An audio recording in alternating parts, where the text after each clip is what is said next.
अस्सलाम वालेकुम नाजरीन, मैं हूं अब्दुल रज़ाक खट्टी। कोयटा में शोधा की तदफीन हो चुकी और आपको मालूम है कि वज़ीर आज़म ने वाज़े तौर पर कहा था कि वो ब्लैकमेलिंग में नहीं आएंगे, जब तक शोधा की तदफीन नहीं हो जाती तब तक वो कोयटा नहीं जाएंगे। और उन्होंने ये वादा किया था कि जैसे ही शोधा की तदफीन होगी तो वो उसी दिन कोयटा जाएंगे, और अपना वादा उन्होंने पूरा भी किया। ब्लैकमेलिंग में भी नहीं आए और तदफीन के बाद वो चले भी गए। लेकिन आज की जो सबसे अहम खबर है वो ये है कि इस पूरे मामले के अंदर हुकूमत ने किस टेक्निकल अंदाज से आर्मी चीफ का नाम शामिल किया और ये ऐलान भी किया कि आर्मी चीफ वजीर आजम के साथ कोयटा जाएंगे, लेकिन आर्मी चीफ नहीं गए। ये क्या था, हकायक क्या हैं? आज हम आपके साथ ये तमाम वाक़यात और हकायक डिस्कस करेंगे और आपको बताएंगे कि जो हकीकत थी, पसे पर्दा जो काम हो रहा था या जो चीज़ें थी वो क्या थी, वो उसके हवाले से हम आज बात करेंगे। हमारे जो नए नाजरीन हैं उनसे मैं गुजारिश करूंगा कि वो हमारे चैनल को सब्सक्राइब करें। बात करते हैं वजीर आजम इमरान खान के कोयटा के दौरे की। जिस दिन शोधा के जो वर्सा हैं उनके साथ वफाकी वजीर अली जैदी, वजीर आजम के ख़ास जो दोस्त हैं जुल्फी बुखारी और डिप्टी स्पीकर कौमी असम्बली कासम सूरी जो कोयटा में थे, रात देर से वो मुआहदा हुआ और मुआहदे के बाद ये ऐलान किया गया कि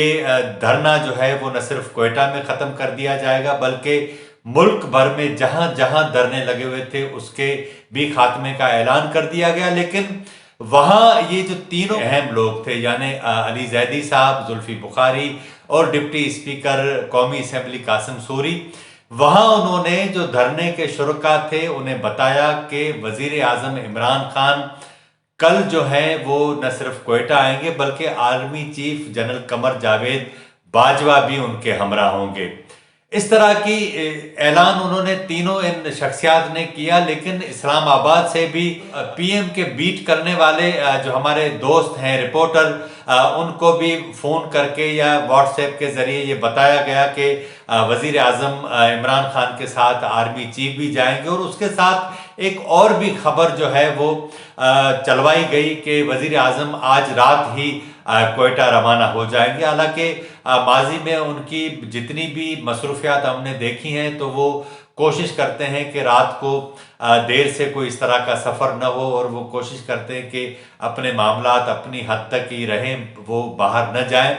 लेकिन इस सारी सूरत-हाल में जब आर्मी चीफ का भी उन्होंने ये कहा कि वो वज़ीर आज़म के साथ कोयटा जाएंगे, तो जो सबसे अहम बात है जो आज मैं आपके साथ शेयर करने जा रहा हूं कि ये खबर लीक करवाने के चंद ही मिनट बाद जैसे ही ये ऑन एयर हुई खबर, फौरी तौर पर जो हमारे दिफाई बीट रिपोर्टर हैं उनको ये खबर दे दी गई कि आर्मी चीफ वजीर आजम के साथ नहीं जा रहे। यानी पीएम हाउस की जानिब से जो जराए के हवाले से खबर चलवाई गई थी, वहाँ जो ISPR की जानिब से उसकी तरदीद चलवाई गई। इससे आप अंदाज़ा कर सकते हैं कि ये जो सारी सूरत-हाल बन रही थी उसमें आर्मी चीफ वजीर आजम के साथ नहीं जाना चाहते थे। एक तो बात ये, दूसरी बात यह है कि क्या वजीर आजम ने ऐसा कहा भी था आर्मी चीफ को कि आप हमारे साथ चलें? दूसरी बात यह कि आर्मी चीफ की जानिब से अगर इस तरह की खबर आई भी थी तो उसकी तरदीद चलवाने के पीछे क्या सबब थे, आज मैं आपको इस हवाले से बताता हूँ। पहली बात यह कि आपको याद होगा कि वजीर आजम इमरान खान की जानिब से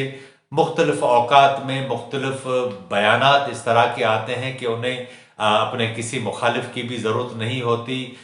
वो हुकूमत भी खुद हैं अपनी और अपोजिशन भी वो खुद ही हैं। यही सबब है कि अब सूरत-हाल ऐसी बनी है कि खुद वफाकी काबीना के अंदर हज़ारा के मामले के ऊपर काफ़ी इख्तलाफात जो है वो हमें नज़र आते हैं। एक तरफ तो उनके जो वज़रा हैं, वज़ीर आज़म की जो भी बातें होती हैं उनकी बगैर सोचे समझे वकालत करते हैं, लेकिन कुछ ऐसे लोग ज़रूर हैं जिन्होंने ट्विटर पर इस बात का वाज़े तौर पर इज़हार भी किया, जिसमें नदीम अफजल चंद शामिल थे। और फिर शहबाज गुल जिस तरह अपोजिशन के लोगों के ऊपर चढ़ दौड़ते हैं, इसी तरह ट्विटर पर वो नदीम अफजल चंद के ऊपर भी चढ़ दौड़े और उन्हें जवाब भी दिया। लेकिन जो सबसे अहम बात थी जो हम करना चाह रहे थे वो ये है کہ جب تردید ISPR کی جانب سے ڈیفنس کے جو بیٹ رپورٹر ہیں ان کو دے دی گئی ذرائع کے حوالے سے، تو اس کا مقصد یہ تھا، اور جب ان کی جانب سے پوچھا گیا کہ کیوں تردید جاری کی جا رہی، تو ان کا کہنا تھا کہ یہ سیاسی بوجھ جو ہے وہ ہم اپنے اوپر نہیں رکھنا چاہتے، کیونکہ یہ پیور سیاسی معاملہ تھا اور اس کو وزیر اعظم ہی خود اس طرح ڈیل کر رہے تھے۔ اب اس کے کیا نتائج ہیں یہ وہ خود ہی اس حوالے سے جانتے ہیں، لیکن اس سیاسی معاملات میں ہم نہیں پڑنا چاہ رہے تھے۔ اب ذرائع یہ بھی بتا رہے ہیں کہ وزیر اعظم کے دورے کے بعد army chief general Qamar Javed Bajwa ممکن ہے اتوار کو یا پیر کو وہ خود کوئٹہ جائیں گے، وہ ہزارہ کے شہداء کے جو ورثاء ہیں ان کے ساتھ ملیں گے، اور آرمی کی جانب سے جو اقدامات اس سلسلے میں کیے جائیں گے اس حوالے سے بھی ان کو آگاہ کریں گے۔ اور جو وزیر اعظم کا دورہ کوئٹہ تھا جس حوالے سے، اس میں جو سب سے اہم بات تھی وہ یہ تھی کہ وزیر اعظم یہ دورہ اصل میں تعزیت کرنے کے لیے گئے تھے، ہزارہ کے جو لوگ ہیں ان کے زخموں پر مرہم رکھنے گئے تھے، لیکن اس کے ساتھ ساتھ انہوں نے اس دورے کو سیاسی بھی بنایا۔ اس میں انہوں نے واضح طور پر کہا کہ یہ جو PDM کی تحریک ہے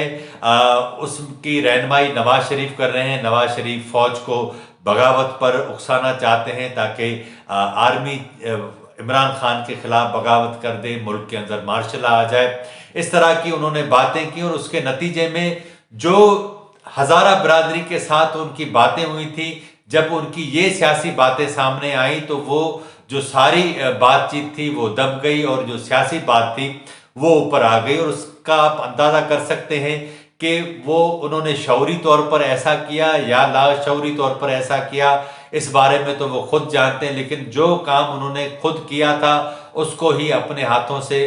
جو ہے وہ ختم کیا، پھر دوسرا کام کیا، اور وہ ساری سیاسی بات اوپر آ گئی۔ اب ایک نئی بات جو ہے وہ مارکیٹ کے اندر چل رہی ہے کہ اب لگتا ایسا ہے کہ جو عمران خان صاحب کے اعمال ہیں ان کے نتائج جو ہیں اب شاید وہ ان کا بوجھ اٹھا نہیں پا رہے، اس لیے آرمی چیف اس بار ان کے ساتھ کوئٹہ نہیں گئے۔ لیکن جس طرح پاکستان کی فوج کو ایک نادان وکیل کے طور پر ان کی جو حیثیت ہے اس کو عمران خان نے کم کرنے کی کامیاب کوشش کی ہے،